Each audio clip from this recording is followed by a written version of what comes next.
Okay, I'm just going to try to explain what I think life is about. Um, Here's how it all starts. The way that I think life starts is you fucking appear on Earth, right? And your experience is not of suddenly being awake and alert. Your experience is sort of more like slowly waking up, right? And it takes years. Because what happens is at first you're, a sperm and an egg, and then a zygote, and then an embryo, and then you're an infant, and etc. And your mind only forms later. Your mind only fully forms later, and it comes out of this weird primordial space where you start out just being matter, maybe.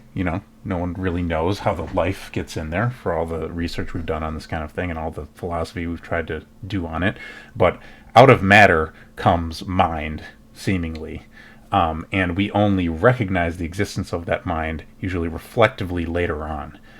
And that's part of the process of growing older is I think at first you have, in some traditions, this is thought of as being this kind of like unreflective mind, just being, just existing, maybe like an animal. I don't really think we know what animals' minds are like, but maybe there's a good chance that the experience of being an animal is kind of like the experience of being a child.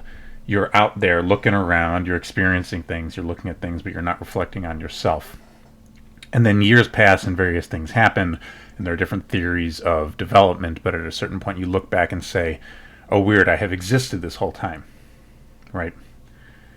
This is how I set the stage for what all of existence is this weird sort of slow fade in and then reflective experience that comes out of it, and you sort of come to recognize existence post facto, right?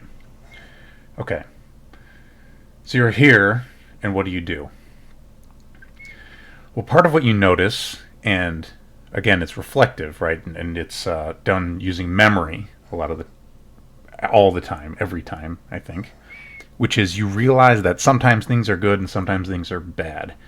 You recognize, like you've always recognized, that sometimes you're hungry and it feels bad to be hungry, and sometimes you're tired and it feels bad to be tired, and sometimes you're cozy in bed and it feels good to be cozy in bed.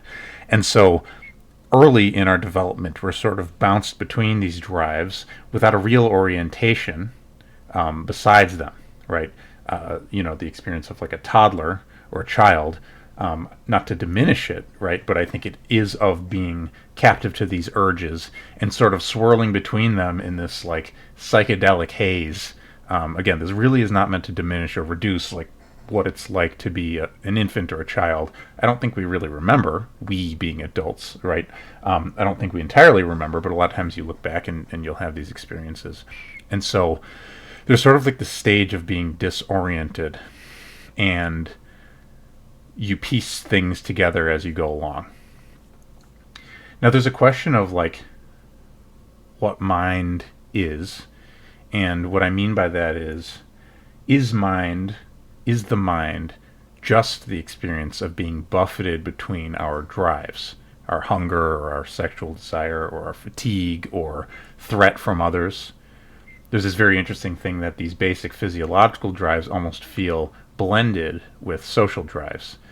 An introspective experience that I've had, weirdly enough, is the blending of social fear with physical pain.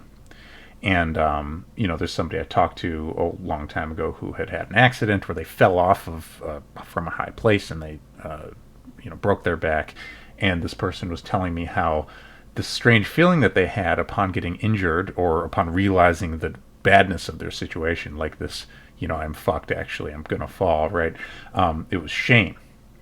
And I thought that was extremely interesting because I've had experiences myself where immediately upon being physically hurt, like I've broken bones before, I've cut my chin open, a bunch of different stupid shit, is of it's like wanting people to get away from me, but also wanting help, right?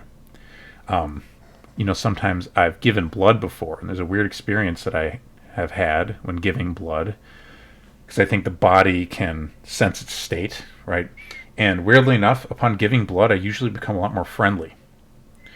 And it's like my physiology, my biology, my mind, as instantiated in my body, realizes that I'm in a state of weakness or lesser effectiveness. Like if I had to run, if I had to do something, I might be less self-reliant, and almost as if on cue, I become like kind of like warm and friendly to people around me, as though I'm the sort of being that is less likely to be able to survive conflict. That's like an interpretation. So anyway, I'm drawing this out because this sort of next stage, as I see it, is of recognizing the integration of like the physical and the social. And so you could imagine, as you go through these stages, reflecting, as I have, as many of us have, what is a person? What is this about, this experience of mind?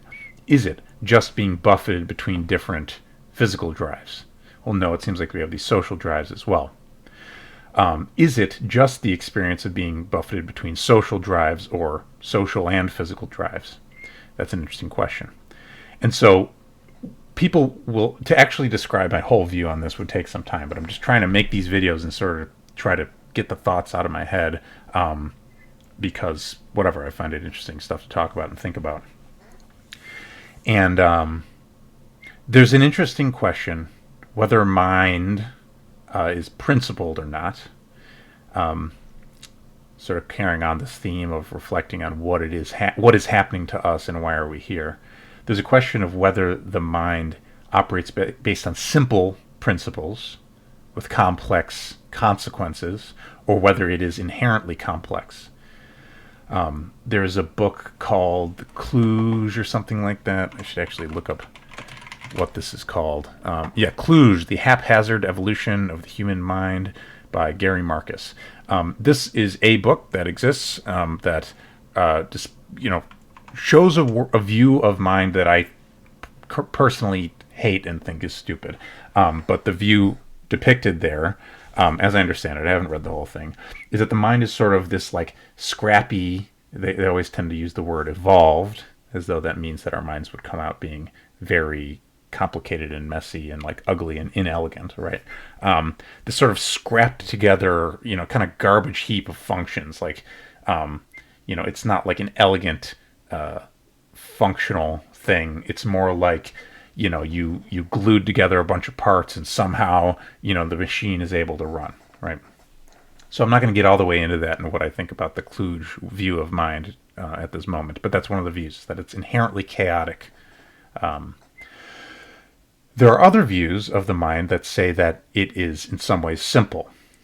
And obviously the mind isn't simple, right? The mind is incredibly complicated, and we've spent all of human history trying to understand what it is.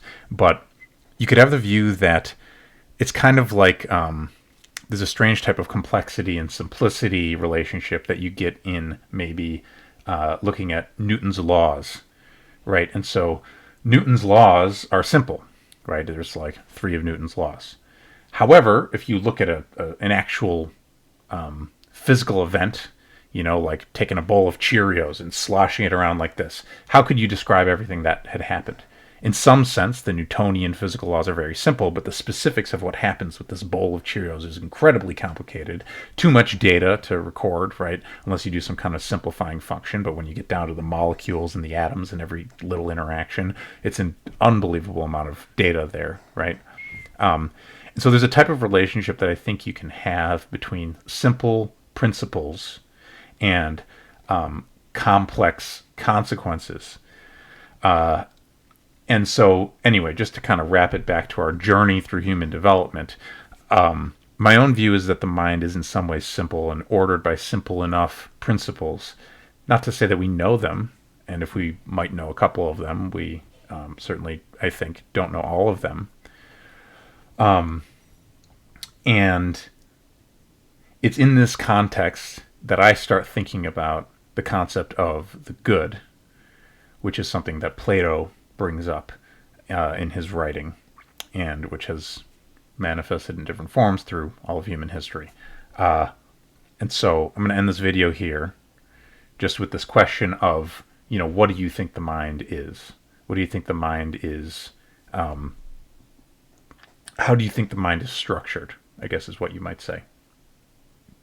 So this was a little bit like a ramble, kind of like high thoughts style, but I promise you I'm sober right now, and maybe I'll make some more videos if there's more to talk about in this topic.